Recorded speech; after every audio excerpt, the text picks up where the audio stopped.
కల్తీ మద్యం వ్యవహారంలో వైసీపీ నాయకులు రవాణా శాఖ మంత్రి మండిపల్లి రాంప్రసాద్ రెడ్డిపై అసత్య ప్రచారం చేయటం తగదని టీడీపీ సీనియర్ నాయకుడు కొమర వెంకట నరసయ్య అన్నారు. ఒంటిమిట్ట హరిత హోటల్లో మీడియా సమావేశం నిర్వహించారు. రాష్ట్రంలో నకిలీ మద్యం అంటూ వైఎస్ఆర్ పార్టీ లేవనెత్తిన దుమారం అది కేవలం వైఎస్ఆర్ పార్టీ సృష్టియే. జగన్మోహన్ రెడ్డి తొత్తులుగా ఉన్న నాయకులు కొందరు ప్రమేయం స్వయంగా ముందని తెలిసినా కూడా ములకల చెరువులో ఎక్కడైతే లిక్కర్ తయారవుతుందో ఆ కేంద్రం వైఎస్ఆర్ పార్టీ నాయకుల పేరుతోనే రిజిస్టర్ అయి ఉన్నా కూడా ఆ సంగతిని బయటపెట్టి పక్కన పెట్టి ఈరోజు ఆ నిందంతా తెలుగుదేశం పార్టీ పైన మోపుతున్నారు.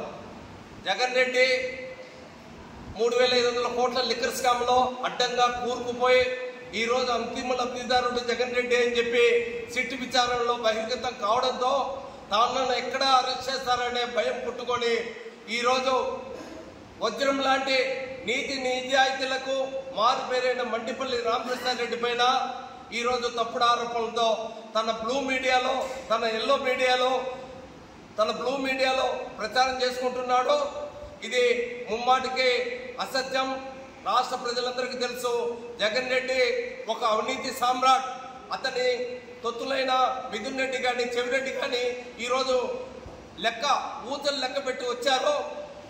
లోపల ఉన్న చెవిరెడ్డి కూడా మొత్తం అంతా కక్కేశాడు. ఈ స్కామ్ వెనుకలు ఉన్నది ఎవరికి ఇది కూడా చెప్పడం జరిగింది. త్వరలో జగన్ రెడ్డి కూడా జైలు ప్రాప్తి జరుగుతుంది. జగన్ రెడ్డి నీతులు చెప్పే నైతిక విలువలు ఆయనకు లేవు.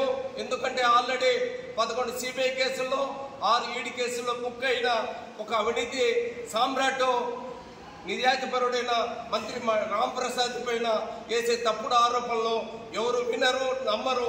ఖచ్చితంగా ఈ సత్యాన్ని జగన్ రెడ్డి గ్రహించాలా. అతని మనుషులు ఈ జిల్లాలో ఉన్న నాయకులు గ్రహించాలా. ఎవరికి ఎన్ని వేల కోట్ల ఎన్ని లక్షల కోట్ల ఆస్తులు ఉన్నాయో ప్రజలందరికీ తెలుసు. 4 దఫాలుగా ఎమ్మెల్యేగా పనిచేసిన మండిపల్లి రాంప్రసాద్ రెడ్డి ఆస్తులు ఎంతో తెలుసు. జగన్మోహన్ రెడ్డి ఆస్తులు ఎంతో ప్రజలందరికీ తెలుసు. నీ నీతులు మానుకోమని చెప్పి జగన్మోహన్ రెడ్డికి సలహా ఇస్తూ 11 సంవత్సరాలుగా బయలుపల్లి తిరుగుతున్న ఒక వ్యక్తి మాట్లాడే మాటలు విశ్వసించే స్థాయిలో ఆంధ్ర రాష్ట్ర ప్రజలు లేరు.